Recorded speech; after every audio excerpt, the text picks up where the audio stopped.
The Rost Martin Delta Gen 1.5. No, just kidding. This is the Rost Martin RM1C. Thanks to our patrons. Shooting impressions video. Coming up, you'll see my absolute first shots through the gun. We'll do full magazine +1, magazine compatibility test, take it over to what's for dinner test, see what it eats, to the spinner for sights and trigger control, do some practical accuracy, and then give you my concluding thoughts. Coming up next on GBGuns.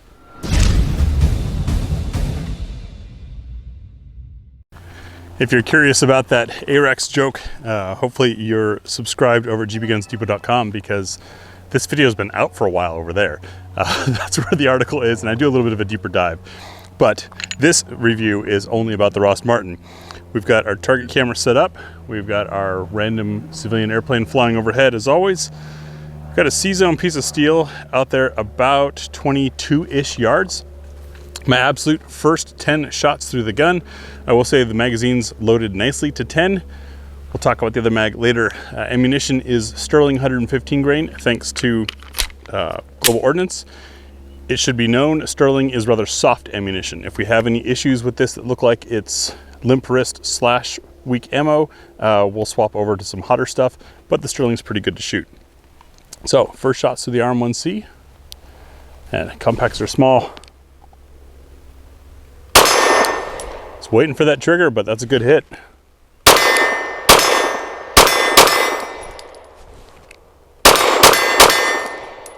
Very controllable. That was pretty easy. I am completely cold. I just arrived at the range. I don't warm up, I don't do any practice, especially with a new gun, but that went really well. Next would be full magazine +1. I'm gonna have to top off a mag here. That went surprisingly well. The traction on this is pretty good. There are some slick spots, as you guys saw in the tabletop, but those really aren't gripping spots, at least not for me. So there's our one. Ambidextrous magazine release works. And now I always do the full mag with the, that's the wrong magazine, with the extended mag when I can. Because sometimes you learn things. An example for this, the +2 mag, I got to round 16 fairly easily. Round 17 did not want to go in without the use of a helper. I don't have a helper with me because I don't normally use those types of things. So just be aware, you may need one of those loaders to get a 17th round in, or it could just be this magazine. It's a mass-produced item. So with the +1, we're now at 17 rounds on tap. I'm going to try to go quickly. This sometimes looks cool, but mostly it's so I can learn the trigger and learn the gun, and we can see how the mag runs and the gun runs fully stuffed.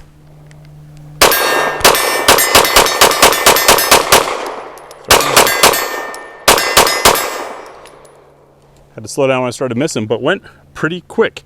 I started to get a little bit of impact on my thumb knuckle from the tang here. That could be my grip, that could be my hand size. Could be the shape of the tang. We'll have to shoot more to learn more. And one last bit, the other mag. This is an Arex Delta full-size magazine.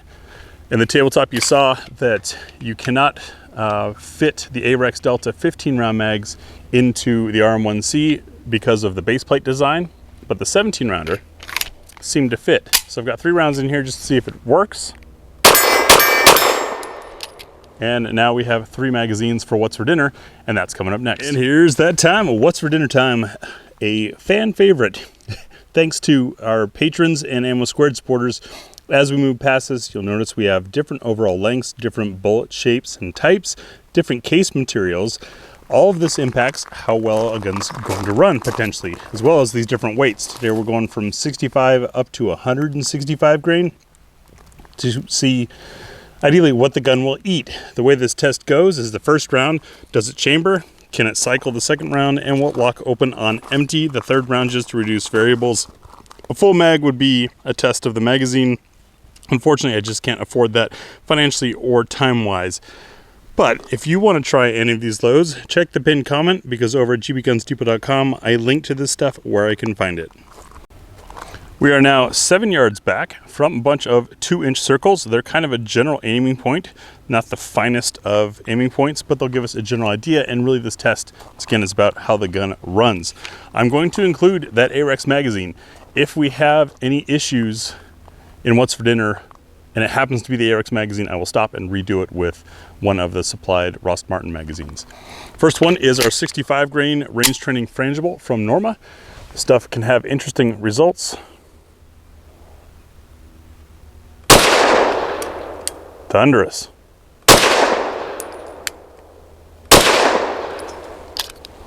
No issues. Felt a little bit of recoil shock in my finger, but it's not the heaviest of guns, so that makes sense. Next is Federal 70 grain American Eagle indoor training. It's a lead-free stuff. Circle 2. That time the trigger surprised me. I threw that shot,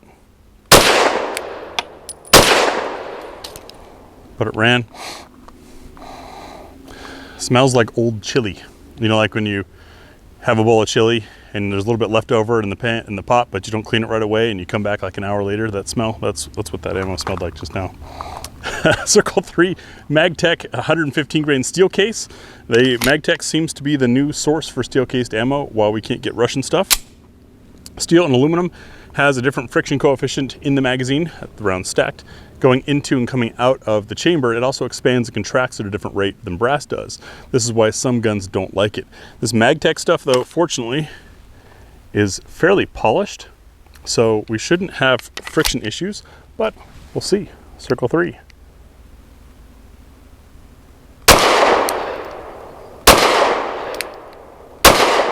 Recoil was stouter, but controllable. Now I've got to stuff some mags. Interesting. So far, I'm finding the gun to be very manageable, very comfortable to shoot. The trigger wall currently, because it might break in and I might learn it, currently is a stout wall.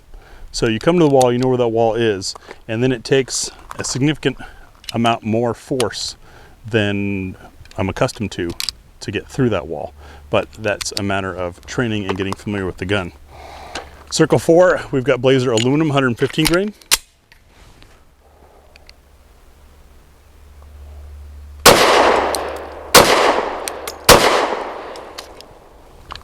No complaints. Circle 6, Federal Law Enforcement Premium Tactical HST. Is there a difference between the Federal Premium HST and the Federal Law Enforcement?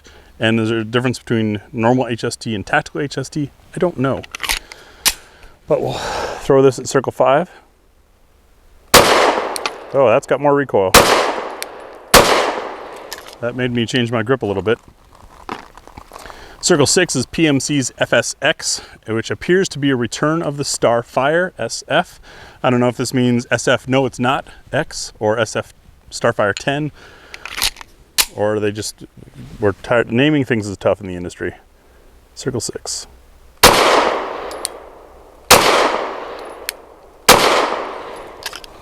I'm definitely feeling shock transfer through my hand with some of these stouter loads, as one would expect from a lighter pistol. I don't recall feeling it as much in other guns of late.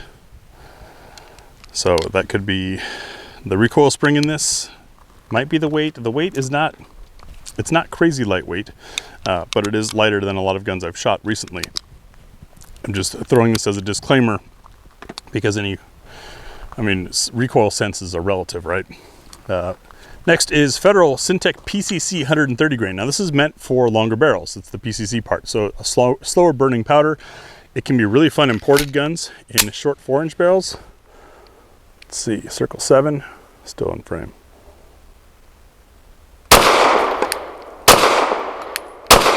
Very comfortable to shoot.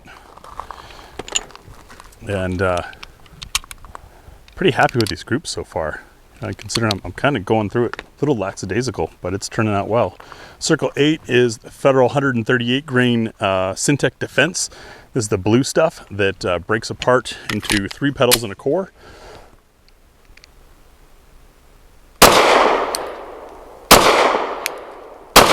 That certainly has more push, but it was a bit more like how 45 pushes you 9mm snaps. This was a little more on the push than on the snap for recoil. It's kind of nice.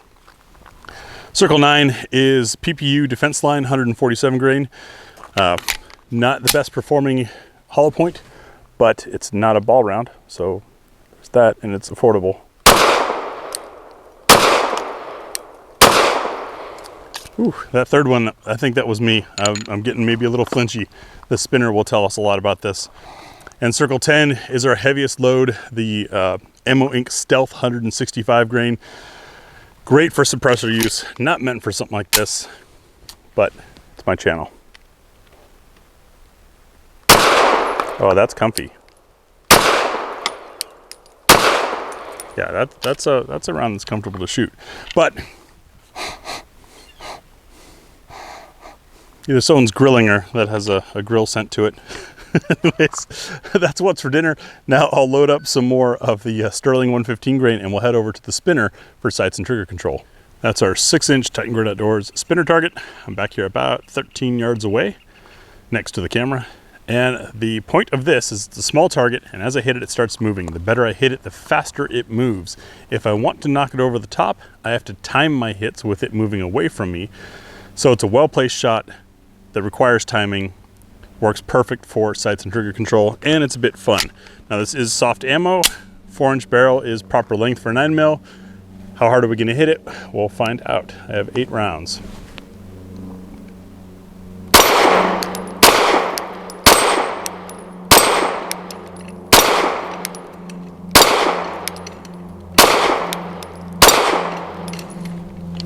Interesting. While I certainly could have done that with the goal of knocking over the top, I was also focusing on sights and trigger control. The sights are great. You got a blacked out U-notch, but it's got kind of horns that close at the top and a nice white front dot that fits right in there easily.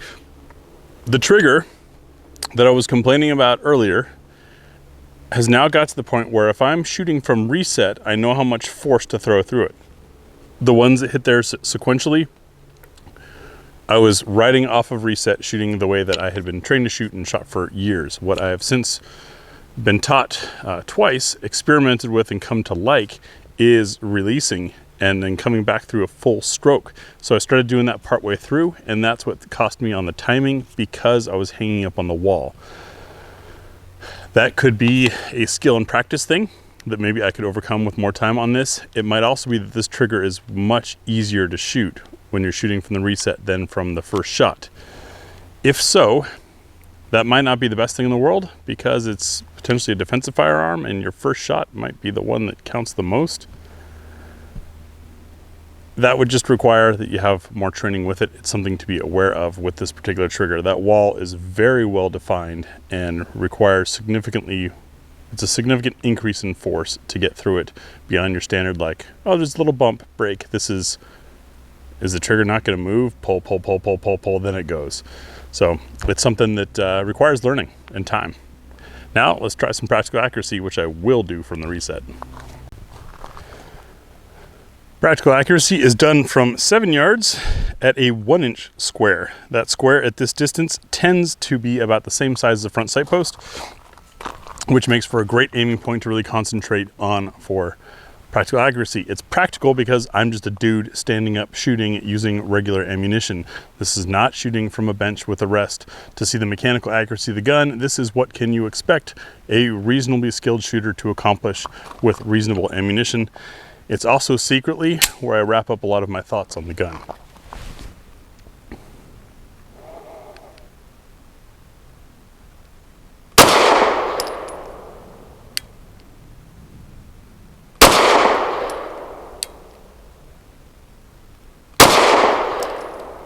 Through that, I felt it.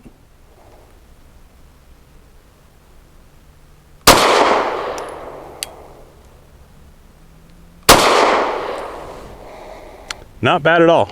I'm not going to complain about that. After shots on the Rost Martin, I want to say Rost Martin RM1C, standalone as a gun on its own, pretty good. I don't see many problems with it. It's a very affordable firearm. It's made in the US. It's got a lot of smart features, as you saw in the tabletop, built into it, and it's fairly comfortable to shoot. Comparing it to its origin, I think I might go for the Origin, but I'm going to do that in a separate video. That'll probably be over on the second channel. Going to try side by side and see how I feel instinctively out of the gate with those, comparing this to that gun. But this thing in itself, very affordable, optics ready, pretty comfortable to shoot. A little bit of stoutness and recoil in some of the rounds, but that was for me today. If that's not a problem for you, it doesn't matter, or just choose something else. Pretty easy. If it's a defensive load, then it really doesn't matter because you'll have adrenaline going. The trigger is something to learn. We saw with the grouping there that, at least for me, shooting from the reset was an easier way to shoot well. That doesn't mean that everyone has to do that. It doesn't mean that this gun requires that. But that really stiff wall is something that you're going to have to learn. The ergonomics were good for a compact gun, as small as it is. Typically, my hand ends up off the gun, but I'm getting 2 3/4 fingers on the grip, which is a whole lot better than 2 1/2 fingers. Even though it's only a 1/4 finger, it counts. If you don't believe me, I'm sure you guys know who to ask. Anyways, I think it's one worth considering. I think it's a pretty good gun. I did not change the back strap. Wanted to run it out of the box, see if I felt the need. It seems to fit my hand well enough and be comfortable enough. These textured spots for an index point or a thumb rest, I didn't feel myself slipping off, despite the fact that they aren't particularly super grippy and they're not a true gas pedal. And it also didn't hold me back on shooting reduced C-zone steel at 20 yards. So would a gas pedal be better? Probably, but is it really needed? Probably not. And I think it just goes to reiterate how great of a general purpose the 4-inch barreled 15 round 9mm is.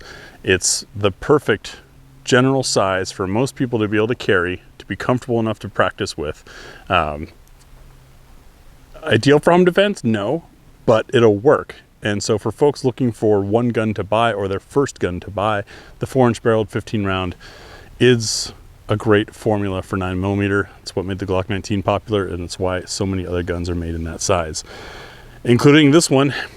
Because the nomenclature is RM1C, Rost Martin first gun compact, maybe that indicates they're going to make something else, make a full size, make other sizes, who knows.